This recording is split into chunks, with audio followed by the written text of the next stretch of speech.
Hi, this is Julie with Book of Hours. It is February 14th. Happy Valentine's Day. I'm bringing this up because of a recent story that recently broke regarding Ryan Adams. And he is an indie pop artist who is, I guess you would say, he's kind of like roots rock or rock and roll. He's actually very talented. He's one of the better songwriters out there. And the reason I'm entitling this, the Me Too movement is the 21st century version of the Red Guards, is because it kind of reminded me of what the Red Guards did in China during the Cultural Revolution under Chairman Mao. And so I'm going to read a piece of from a source called thoughtco.com. And they talk about the Red Guards, and I'm going to start with a portion of the article that's entitled The Impact on China. The first Red Guards groups were made up of students ranging from as young as elementary school children up to university students. As the Cultural Revolution gained momentum, mostly younger workers and peasants joined the movement as well. Many were no doubt motivated by a sincere commitment to the doctrines espoused by Mao, although many speculate that it was a rising violence and contempt for the status quo that motivated their cause. The Red Guards destroyed antiques, ancient texts, and Buddhist temples. They even almost destroyed entire animal populations like the Pekingese dogs, who were associated with the old imperial regime. Very few of them survived past the Cultural Revolution and the excesses of the Red Guards. The breed nearly went extinct in its homeland. The Red Guards also publicly humiliated teachers, monks, former landowners, or anyone else suspected of being counter-revolutionary. Suspected rightists would be publicly humiliated, sometimes by being paraded through the streets of their town with mocking placards hung around their necks. In time, the public shaming grew increasingly violent, and thousands of people were killed outright, with more committed suicide as a result of their ordeal. The final death toll is not known. Whatever the number of dead, this kind of social turmoil had a terribly chilling effect on the intellectual and social life of the country. So I think what we're witnessing with this attack on Ryan Adams is something more than just his ex-wife coming out and talking about how he was abusive or gaslighting towards her in their marriage. I think that if there are real Me Too people out there that have truly been abused by men in the establishment and men in the industry, I don't think that they are actually given the bully pulpit that some of these more famous people are given. We have a story that goes back a couple of years that's always sat very it's very difficult for me to think about this story because we've all been in positions where we felt that we were humiliated by a man in our workplace, or whether we had family members that were continually humiliating us or condescending towards us. So there's a story about a young actress who was just getting her start. And she was a rising star, so to speak, and she was on ER. And she was on the show ER back when George Clooney was on ER. And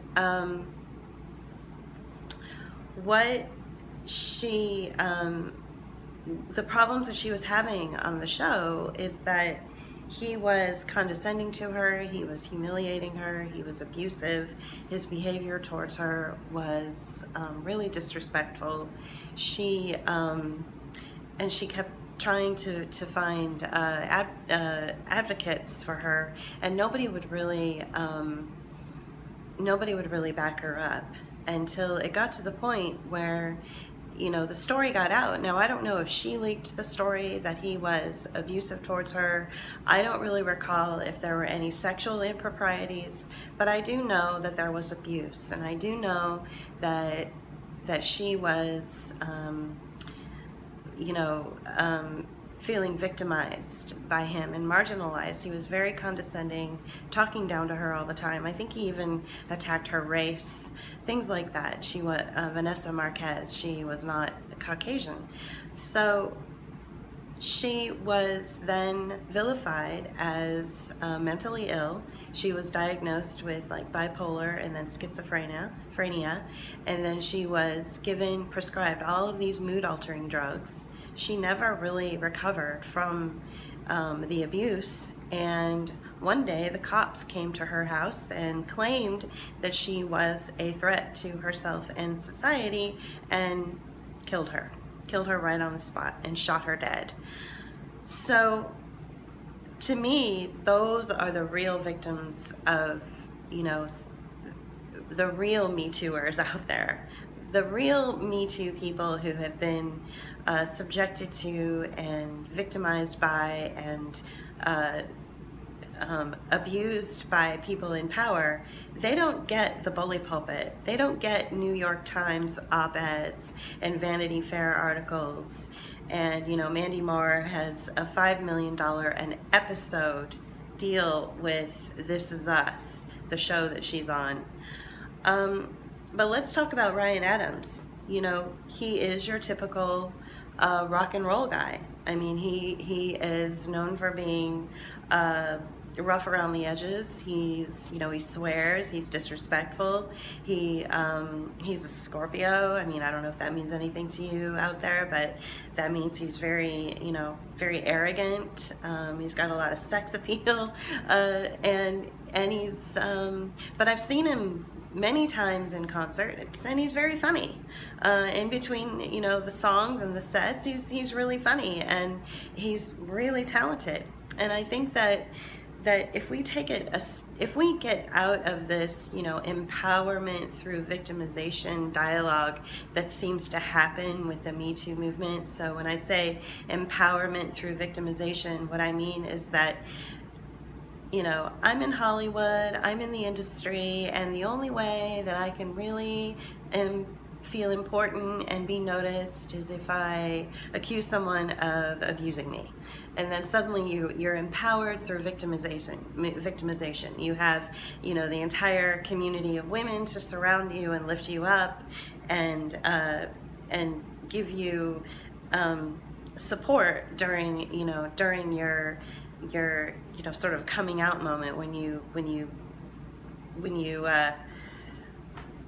point out, that a certain person in the industry has victimized you. That's empowerment through victimization. And in my opinion, that's not real empowerment. Real empowerment is when you lift up a community and you lift up a voice and you lift up a culture and you lift up an ideal or an idea based on its own merit. And you don't need to be victimized in order to lift yourself up. So what we have, I think, is that if I look at this critically and I take emotion out of it and I take, his sort of rock and roll bad boy behavior out of the scenario, what we have is an incredibly talented songwriter. But what's interesting about Ryan Adams is that he'll take garbage. Like, apparently Taylor Swift, whoever that is, I've never listened to her music. I don't know who she is. I do know the name because, I live in America, but I don't know anything about her. But he took one of her albums, which is kind of unheard of. Usually artists, especially indie artists that are not, in the Hollywood set, they usually don't take like entire albums and then redo them. They usually maybe will do a song or two of another artist and then, redo the song, and it will stay as close to the original lyrics and harmonies and things that the original song has. But what he did is he took this album that this person, Taylor Swift, did, and it's called 1989, and he redid the entire album. And he turned garbage into a masterpiece. And so I think right there is what we're looking at. We're looking at somebody who, and he's done this with other songs too. He did this with an Oasis song called Wonderwall, where he recreated Wonderwall and he made it much more intimate. And it, to me, it's a much better version. Now, my husband prefers the Oasis version, but I prefer Ryan Adams' version of Wonderwall. So I think what we're looking at is someone who became a real threat to established narratives and established culture. People who are supposed to represent creativity and culture in our society. Apparently, we're supposed to believe that somebody like Taylor Swift or Mandy Moore is actually a good representation of true art and true culture and true creativity. And so I think that if you are a creative and you are not part of this sort of corporate, boxed in representation of what American culturalism is supposed to be, then you might be Me Too'd, especially if you're a man, a white male, a white straight male who was married to to Mandy Moore, who I guess is some kind of actress. But it's like, I've always thought, you know, and I don't pay attention to much mainstream things, in case you haven't noticed by following my Twitter page or maybe the YouTube channel here. But I don't pay attention to mainstream things. So I don't know like what's supposed to be good. I just know what is good and what I like. So I watch a lot of art films. I go to a lot of art shows. I go to a lot of music and concerts that are really popular in like Europe or Asia. And I don't go to like Beyonce concerts and things like that. That doesn't appeal to me. And it's just, you know, because I just don't find, I find it boring. So I've always thought that to try to marry the two, it was kind of like when Russell Brand and Katy Perry got married. I was like, wow, he's an intellectual. He's a new agey kind of intellectual who is never satisfied with the status quo, and yet he marries like the most sellout of sellout person out there, which was a very strange thing. And the marriage only lasted for like 5 minutes, and then they moved on. And it's the same thing with Ryan Adams and Mandy Moore. I mean, Ryan Adams is like indie pop. He's not very well known. It seemed very odd that he would marry this sort of mainstream there's really nothing remarkable about her talent, nothing that really grabs me and punches me in the gut and shakes me as far as her talent as an actress. I mean, I've seen some of her work, but I don't know much about her. So I always think it's really odd, and not only odd, but it's very dangerous to have these two types of personalities form in a marriage, because if it doesn't work out, the real talent, the sensitive artist who's sort of on the indie circuit and who goes below the, sort of in the underground, although he's become more popular over years because his talent has lifted him up and people are really noticing him over the years. And we're talking like 20 years. We're not talking just like a few. He's been around for a long time. So those are the people that will get scapegoated. Those are the people that will get, op-eds written about them as being abusive and horrible and things like that. So what has happened with Ryan Adams, I'm noticing that there's a trend. And, the same thing happened with Oripal Dyrison, who is the creative energy behind the band Sigur Rós. Sigur Rós is an Icelandic band, and it's a movement. It's really not just a band that you would go see to be, to distract yourself from life. It's not like you could go to a lounge or a cafe or a bar and see this band. This band is a movement. In one album, they actually created their own language. And we're talking some very brilliant work has come out of this this movement, this band. And Sigur Rós comes out of Iceland, and one of the things that they did back in the 2008 crash, which happened across the globe and across our economy, was they traveled throughout Iceland and they gave free shows, and this was a way to empower the Icelandic people. So there's a very interesting story, and I'm going to try to connect the dots. But Ori Pal Dyerson is the creative energy behind Sigur Rós. He's the most sensitive of all of the band members, and yet he was the one that was targeted as, as abusing somebody, or he was being accused of sexual misconduct by somebody. And his reaction and the band's reaction, although it wasn't said out loud, it was interpreted by me, who's seen the band many times, and I know a lot about them. This is an American thing. This is what America does. We need to get a lot of distance from this type of bizarre media stuff. And so they pulled away, and Dyerson ultimately left the band. He quit the band and he disappeared, not into obscurity. I'm sure he's doing things, but he laid low, and he's probably still going to lay low for a little while until it dies out. Now, we may never see Sigur Rós touring the United States again as a result of this bullshit accusation, this very Americanized way of pushing back against true artistry. So what Sigur Rós did is during the 2008 collapse, they went around the countryside of Iceland and they gave free shows. And this was to empower their people. This was to give their people, to empower them and to give them hope that ultimately this imperialistic overreach from the United States, which has caused the collapse of their economy, and the United States was trying to foment the same kind of reaction that the United States is fomenting in Venezuela right now. So the United States made every attempt to neoliberalize Iceland. And what they did is what the Icelandic people did is they fought back with a party called the Pirate Party. And the Pirate Party then jailed all of those that had committed fraud against the Icelandic population, and those that had lost their pensions and their homes, and the depressed economy then was lifted back up. And this helped. Sigur Rós traveling throughout the countryside and doing free shows and free music for their own people. This helped to empower the people.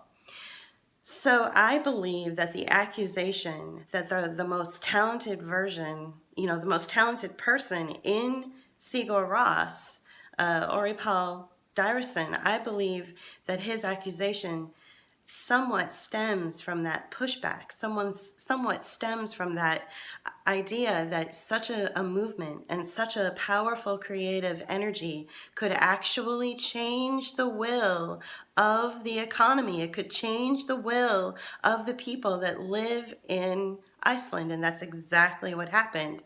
And the United States feels directly threatened from this kind of creativity. It's creativity the creativity is what empowers the movements. It's creativity that actually will change the economic dynamic of a culture. It's creativity that does it. So I believe that this latest bullshit story that we have, where Ryan Adams, who's a very talented pop artist, whose ex-wife, Mandy Moore, who happens to be some mainstream actress, she went after him and said he was abusive in their marriage, when really what I think it is that Ryan Adams has been able to lift up mainstream music. Like I said, he took that Taylor Swift album, which was garbage, and he redid it, and he turned it into a masterpiece. He turned it into a beautiful piece of art.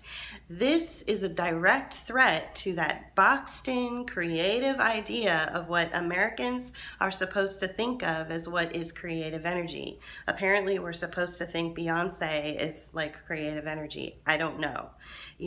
Again, just to reiterate, I don't listen or pay attention to mainstream movies or music or anything like that. So when I see one of my own, like Ori Paul Dyerson from Iceland, being accused of something, which he was accused of like last year or a couple of years ago, and when I see Ryan Adams being accused of being abusive, it riles me up. I get upset and I have to say something, and it feels as though that anytime a true creative energy comes out and actually embarrasses mainstream creativity, that they're going to be that they're making themselves vulnerable to these kinds of attacks. And that's exactly what happened with Ryan Adams.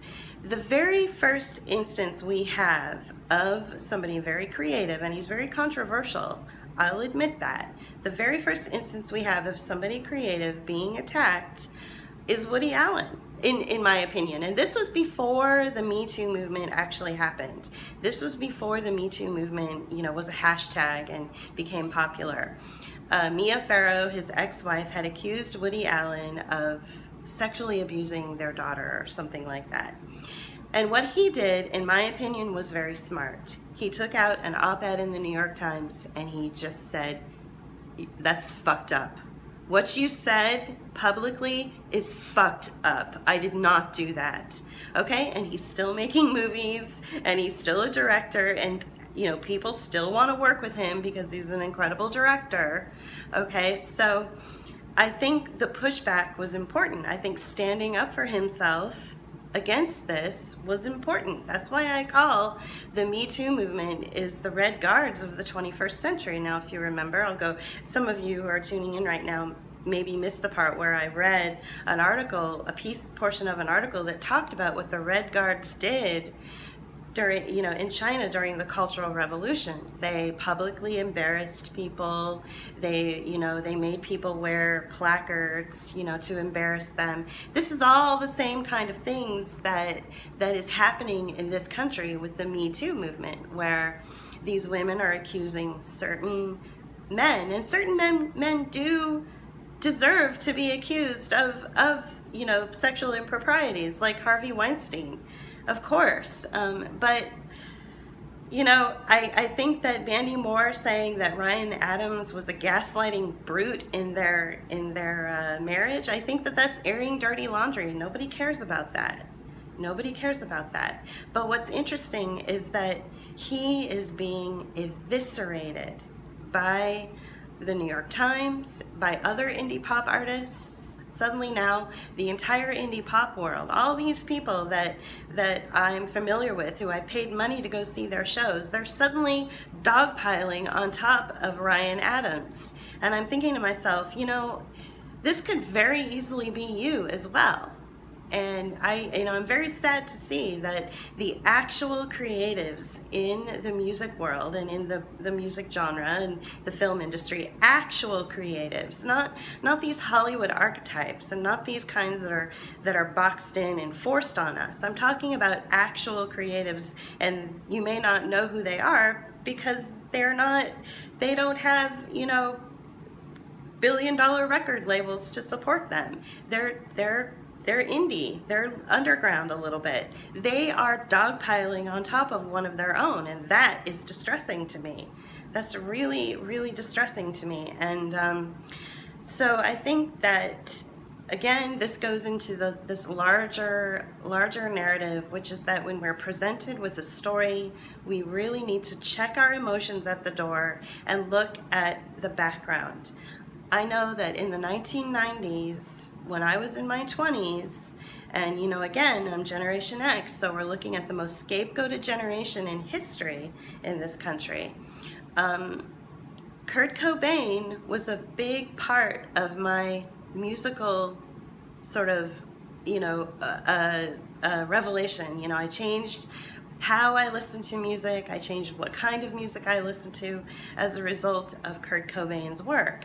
And he's got volumes and volumes of journaling where he has talked about how he wants a counter-revolution, how he wanted to put himself in a position where he was powerful enough to change neoliberal economy in this country.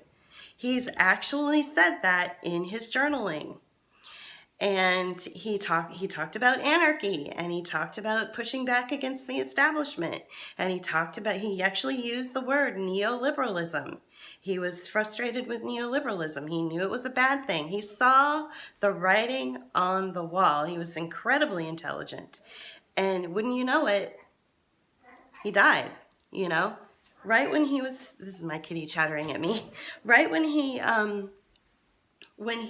was really like at his most powerful, and the band was at their most successful, and they were actually more popular than the government. They were more popular than, you know, the sitting president at that time. Suddenly he died. Suddenly it all just went away, you know. So in my opinion, when there is, you know, real, true, powerful ideology and creativity that comes out of a creative soul, a real creative soul. And it's not only can it, like in Kurt Cobain's instance, it was a threat to the establishment. In Sigur Ros's instance, we're talking about, you know, a movement that broke the mold. I mean, Sigur Ros wrote an album, and they created their own language for one album. You know, they've done many albums, and people thought it was that they were singing in Icelandic, and it's like, no, actually, that's just a made-up language that they made. They're brilliant. I've witnessed, you know, baby boomers who are still stuck in, you know, listening to the Beatles or whatever, like break down in tears from watching Sigur Rós.